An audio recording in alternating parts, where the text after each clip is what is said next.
오늘 말씀은 12장 27절로 47절까지가 되겠습니다. 먼저 27절로 29절까지 보면 예루살렘 성벽 봉헌식에 각처에서 레위 사람들을 찾아 예루살렘으로 데리고 와서 감사하고 찬양하도록 합니다. 그리고 30절로 42절까지 보면 제사장들과 레위 사람들이 몸을 정결하게 하고 또 백성과 성문과 성벽을 정결하게 합니다. 그리고 느헤미야가 이 찬양대를 레위 사람들 각처에서 모여온 노래하는 사람들을 두 대로 나누어서 한 대씩 따라 성벽을 돌게 하되 샘문으로 전진해서 올라가서 쭉쭉쭉 이곳으로 거쳐서 왼쪽으로 행진했고, 또한 무리는 왼쪽으로 도는데 한쪽은 오른쪽 한쪽은 왼쪽으로 도는데 어떤 이런 코스를 통해서 돌았더라. 그리고 두 무리가 하나님의 전에 함께 서게 됩니다. 성전을 중심으로 양쪽으로 나눠가지고 반대쪽에서 삥 둘러와서 찬송하면서 왔겠죠. 그리고 뒤에 사람들이 따라 들어오면서 성전에서 만나게 그렇게 했습니다. 이제 성벽을 재건하고 하나님 앞에 봉헌하는 거죠. 봉헌의 제일 중요한 절차 예식은 찬송하는 겁니다. 찬송하면서 온 무리가 그 뒤를 따르면서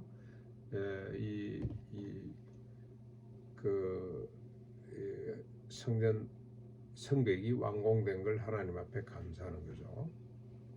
그리고 그날에 43절로 47절까지입니다. 무리가 큰 제사를 드리고 심히 즐거워하였더라. 그런데 참 재밌는 것은 이 즐거움이 하나님께로부터 왔다고 고백을 합니다. 이는 하나님이 크게 즐거워하게 하셨기 때문이었더라.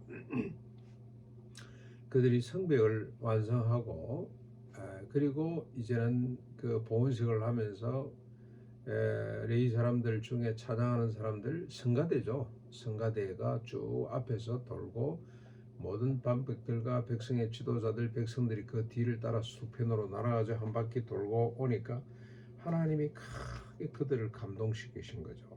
이 말은 하나님이 기뻐하셨다는 뜻입니다.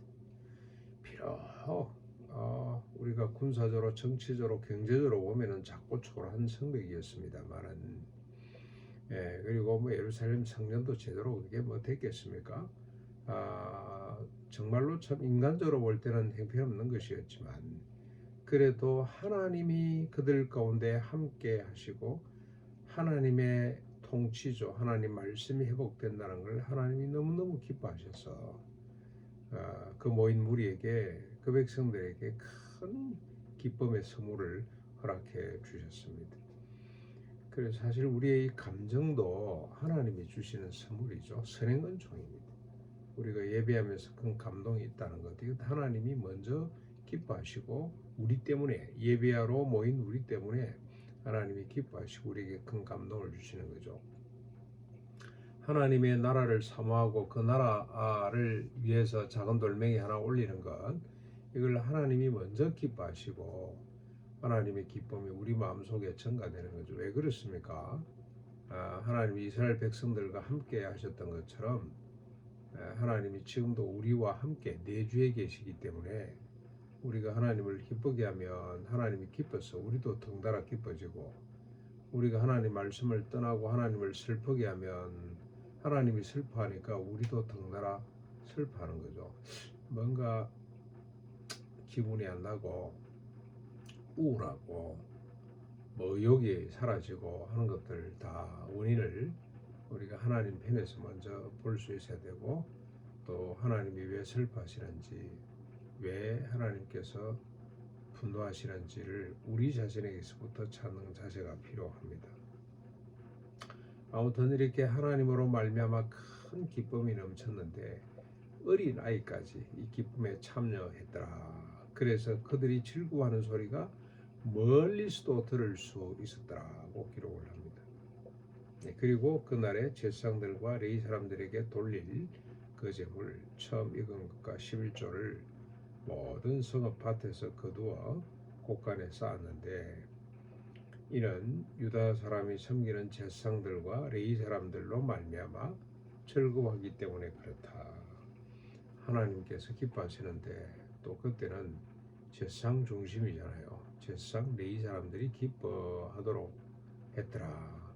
하나님의 기쁨이 제사장들에게 전가되고 제사장들의 그 기쁨이 또 백성들에게 전가되는 그런 구조라고 우리가 보면 되겠습니다.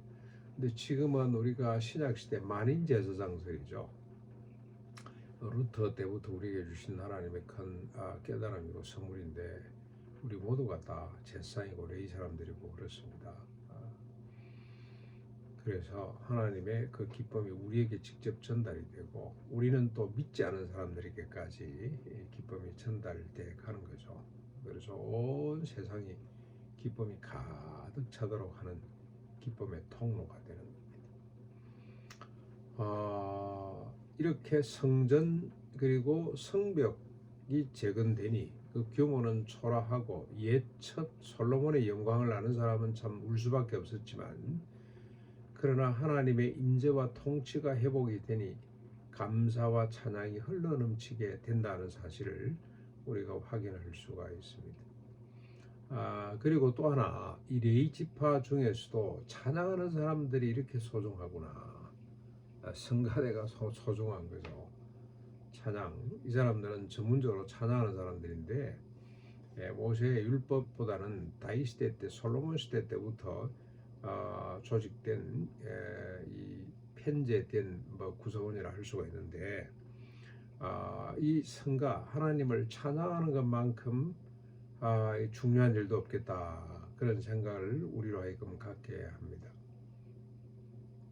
근데 이게 신약으로 보면 어떻습니까? 신약에 우리가 드릴 수 있는 하나님 앞에 할 수 있는 것 두 가지입니다. 두 가지 뭐냐면 첫 번째는 찬양하는 겁니다. 우리를 구원해 주신 우리를 새로운 피조물로 삼아주신 죄를 씻어주는 것으로 끝나는 것이 아니라 우리를 다시는 자기를 위해 살지 않고 오직 그리스도와 타자를 위해 사는 사람으로 우리를 건져주신 하나님 그 은혜를 찬양하는 것이 우리가 할 수 있는 유일한 첫 번째 일이고요.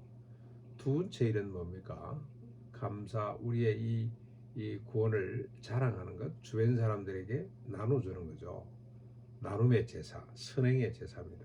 물질도 나누고 또 여러 가지 나눌 수 있습니다만 더 중요한 것은 이 구원의 은총을 나누는 것, 우리의 감격과 감사를 나눠주는 것, 자랑하는 것, 전도하는 것, 선교하는 거죠. 그 두 가지가 우리가 할 수 있는 일입니다. 우리가 하나님을 위해서 뭐 대단한 일을 하는 것 같습니다만 그게 아니고 하나님께서 다 감사하게 우리의 감정까지도 하나님께서 주관해 주시는데 그 하나님께 감사하는 일, 그게 우리가 할 수 있는 일이죠. 또 그 하나님을 자랑하는 일, 그 하나님을 나누는 일, 이게 우리가 할 수 있는 유일한 두 가지 제사입니다. 그만큼 찬양은 중요한 사역이죠. 그래서 우리가 늘 찬양을 좀 많이 했으면 좋겠다. 찬양. 백도를 쌓는 것도 중요합니다만은 전문적으로 찬양하는 것도 중요하다. 그래서 그 사람들의 이름이 일일이 다 기억이 됩니다. 성가 대원이 누구였더라. 그만이 아니고 하나님 앞에서는 중요하지 않는 일이 없죠. 성문을 지키는 일도 중요하고 이 제사장들과 이 사람들 제사무와 찬양의 업무를 수행하는 사람들이 전념할 수 있도록 거제와 소산물의 첫 소산물을 드리는 일은 농부들이 하는 거 아니겠습니까? 백성들 한 사람 한 사람의 농사 짓는 일 모두가 다 하나님 앞에 성결하고 하나님 앞에 귀한 일들입니다. 거룩한 일들이죠.